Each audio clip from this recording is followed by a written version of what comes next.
লক্ষ্মী ভাণ্ডারের মাসিক ভাতা বৃদ্ধি হওয়ায় মুখ্যমন্ত্রীকে ধন্যবাদ জানাতে মহিলা সমাবেশ অনুষ্ঠিত হচ্ছে মুর্শিদাবাদ জেলা জুড়ে।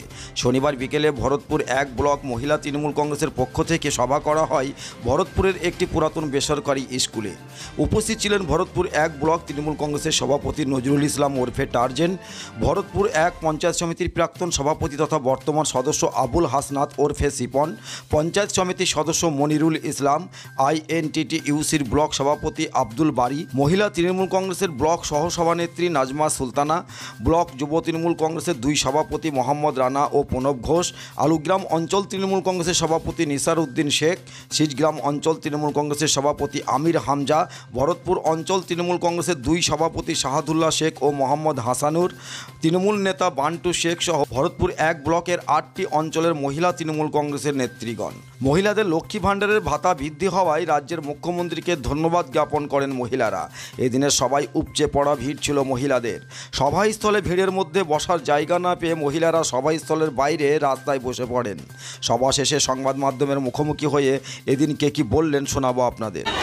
আজকে সর্বভারতীয় তৃণমূল কংগ্রেসের রাজ্য সভানেত্রী চন্দ্রিমা ভট্টাচার্যের নির্দেশক্রমে এবং আমাদের জেলা সভাপতি শ্রী অপূর্ব সরকার মহাশয়া এবং মহিলা তৃণমূল কংগ্রেসের জেলা সভানেত্রী ফতিমাদির নির্দেশে আমরা দেখেছি কিছুদিন আগে আমাদের যে বাজেট পেশ হয়েছে সেই বাজেটে মাননীয় মুখ্যমন্ত্রী লক্ষ্মীর ভাণ্ডারের ভাতা দ্বিগুণ সহ মিড ডে মিলের রাঁধুনি কর্মী সিভিক ভাইদের যে ভাতা বৃদ্ধি করেছেন এবং অন্যান্য আরও জনমুখী যে প্রকল্পগুলোর যে তিনি উন্নততরভাবে নিয়ে গেছেন এবং 100 দিনের কাজের টাকা যেটা কেন্দ্র আমাদেরকে বঞ্চনা করে দিচ্ছে না, সেই টাকাটা আমাদের নিজের রাজ্য কোষাগার থেকে মুখ্যমন্ত্রী 50 দিনের নিজের কোষাগার থেকে দেবেন বলেছেন। তো এই যে একটা বিপুল মহিলা সহ তিনি যে জনমুখী প্রকল্পগুলোকে এগিয়ে নিয়ে যাচ্ছেন, সেই উপলক্ষে আমরা মহিলা তৃণমূল কংগ্রেসের পক্ষ থেকে ভরতপুর মহিলা তৃণমূল কংগ্রেসের পক্ষ থেকে এখানকার ব্লক সভাপতি নজরুল ইসলাম টার্জেন মহাশয়ের নেতৃত্বে আমরা মাননীয় মুখ্যমন্ত্রী মমতা বন্দ্যোপাধ্যায়কে ধন্যবাদ জ্ঞাপনের উদ্দেশ্যে আজকের এই সভার আয়োজন করেছি। কি নাম আপনার? নাজমা সুলতানা, আমি মহিলা তৃণমূল কংগ্রেসের সহসভানেত্রী। আজকে আপনারা জানেন আমাদের বিগত দিনে যে বাজেট ছিল সেই বাজেটে আমাদের চন্দ্রিমা ভট্টাচার্য আমাদের বাংলার তৃণমূল কংগ্রেসের সভাপতি, তিনি নির্দেশ দিয়েছেন আমাদের জেলার সভাপতি অপূর্ব সরকার এবং জেলার সভানেত্রী ফাতেমাদি। তার নির্দেশ মোতাবেক আজ মুর্শিদাবাদ জেলার প্রত্যেকটা প্রান্তে মহিলাদের নিয়ে সভার আয়োজন করতে বলেছেন। আমরা আজকে সেই সভার আয়োজন করেছিলাম, কিন্তু দুঃখের বিষয় আজকে আমাদের যে পরিমাণে মহিলা ভরতপুর ব্লকে জমায়েত হয়েছিল, আমাদের যে জায়গা সেই জায়গায় আমরা সবাইকে বসার সুযোগ করে দিতে পারিনি। কারণ এত পরিমাণ মহিলা এসে হাজির হয়েছেন মমতা বন্দ্যোপাধ্যায়ের যে উন্নয়ন, সে উন্নয়নের ছোঁয়া পেয়ে আজকে ভরতপুর ব্লকের প্রত্যেকটা প্রান্ত থেকে যেন মহিলার একটা ঢল নেমে গেছে। তো আগামী দিন আমরা চেষ্টা করব বৃহৎ কোনো মাঠ নিয়ে সমস্ত মহিলাকে নিয়ে আমরা আর একটা বড় সভা করার, কারণ আজকে সবাই ঢুকতে পারেনি, সেই জন্য আমরা দুঃখিত। তো আজকে এই যে সভা, সেই সভার আমাদের উদ্দেশ্য হচ্ছে এই যে মমতা বন্দ্যোপাধ্যায়ের যে বিভিন্ন জনমুখী প্রকল্প, আজকে সারা ভারতবর্ষে মানুষ মমতা বন্দ্যোপাধ্যায়ের দিকে তাকিয়ে আছে।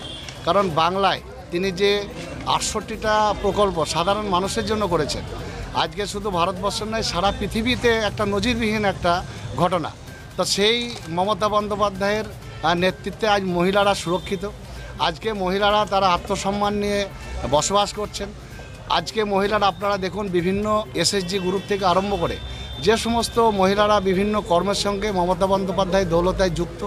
আজকে আমাদের যে পুরুষতান্ত্রিক সমাজ বলে, সেখানে মমতা বন্দ্যোপাধ্যায় যেটা তার যে স্বপ্ন, সেখানে মহিলারা যাতে সমপরিমাণে পরিবারের আর্থিক সচ্ছলতা নিয়ে আসতে পারে, সেই জন্য বিভিন্ন প্রকার লোনের মাধ্যমে আজকে মহিলারা স্বনির্ভর হয়ে উঠছেন এবং পরিবারকে কিছু আর্থিকভাবে সহযোগিতা করতে পারছেন। তাই মমতা এই যে জনমুখী যে প্রকল্প, তার সুবিধা আমাদের মহিলারা পাচ্ছেন।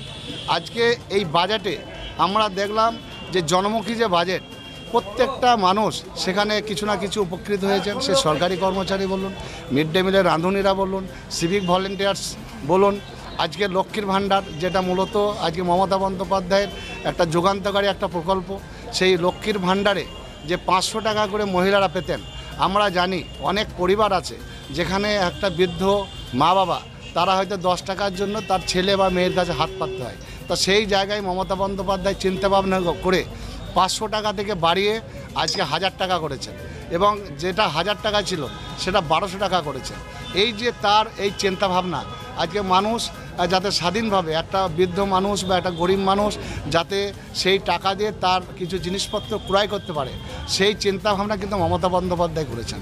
আজকে কোনো দল সেই চিন্তাভাবনা করেনি। আজকে আমরা ভোটের সময় 2024-এর নির্বাচন, এখন আমরা লক্ষ্য করব যে অধীর চৌধুরী হয়তো বিভিন্ন প্রান্তে ঘুরছেন, কিন্তু মমতা বন্দ্যোপাধ্যায়ের নির্দেশে তৃণমূল কর্মীরা ভরতপুর ব্লকের প্রত্যেকটা প্রান্তে প্রতিদিনই মানুষের পাশে থাকে।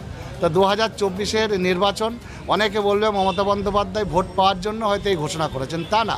মমতা বন্দ্যোপাধ্যায় তো 68টা প্রকল্প, সেটা তো আজকে নয়, দীর্ঘদিন ধরে চলছে। তা সেই মমতা বন্দ্যোপাধ্যায়ের যে উন্নয়ন, সেই উন্নয়নের ছোঁয়া প্রত্যেকটা মানুষ পেয়েছে। আজকে তার প্রতিফলন আমরা দেখলাম। আজকে ভরতপুর ব্লকের 8টা অঞ্চল থেকে যে পরিমাণে মেয়ে এখানে উপস্থিত হয়েছে, আমরা সত্যিই গর্বিত। আগামী দিন সময়ের অপেক্ষা। 2024-এর নির্বাচনে এখানকার কংগ্রেসের যিনিই প্রার্থী হবেন, সম্ভবত অধীর চৌধুরী, তাকে আমরা উৎখাত করে আমাদের দলীয় যে প্রার্থী হবে তাকে আমরা জিতিয়ে নিয়ে আসবো। এটা আমাদের কাছে একটা চ্যালেঞ্জ। আজকে মহিলাদের যে আলোড়ন, সেটা দেখে আমরা আপ্লুত। আগামী দিন ভরতপুরের প্রত্যেকটা প্রান্তে গিয়ে আমরা মমতা বন্দ্যোপাধ্যায় যে উন্নয়ন, প্রত্যেকটা অঞ্চলে প্রত্যেকটা বুথে আমরা যাব এবং সেখানে মমতা বন্দ্যোপাধ্যায়ের উন্নয়নের ছোঁয়া প্রত্যেকটা মানুষ পেয়েছে। আগামী দিন আমরা সেই উন্নয়নটা প্রচারের মাধ্যমে নিয়ে যাব। মোবাইল ফোনের জগতে একটি ঐতিহ্যবাহী নাম Roni telecom. Roni telecom, Roni telecom. দামি কোম্পানির উন্নত টেকনোলজির android mobile handset Oppo, Samsung ও যে কোনো স্মার্টফোন পাবেন। টিভিএস ও বাজাজ ফাইন্যান্সের মাধ্যমে সহজ সরল কিস্তিতে কেনার সুবিধা। তাই দেরি না করে আজই আসুন Roni telecom. Roni telecom, Roni Telecom. বিশেষভাবে মনে রাখবেন, আমাদের এখানে রয়েছে পুরাতন মোবাইল দিয়ে নতুন মোবাইল কেনার দারুণ সুযোগ। মনে রাখবেন, প্রতিটি জিনিস পাবেন ন্যায্য মূল্যে রনি টেলিকমে। কাজেই আর দেরি নয়, আপনার মনের মতো মোবাইল হ্যান্ডসেট কিনতে আজই চলে আসুন রনি টেলিকম। রনি টেলিকম, ভরতপুর বাজার, আলিয়া হাই স্কুলের সন্নিকটে, ভরতপুর, মুর্শিদাবাদ। আমাদের কন্ট্যাক্ট নম্বর 8170880880। রনি টেলিকম আপনাদের জানাই আন্তরিক শুভেচ্ছা ও সাদর আমন্ত্রণ।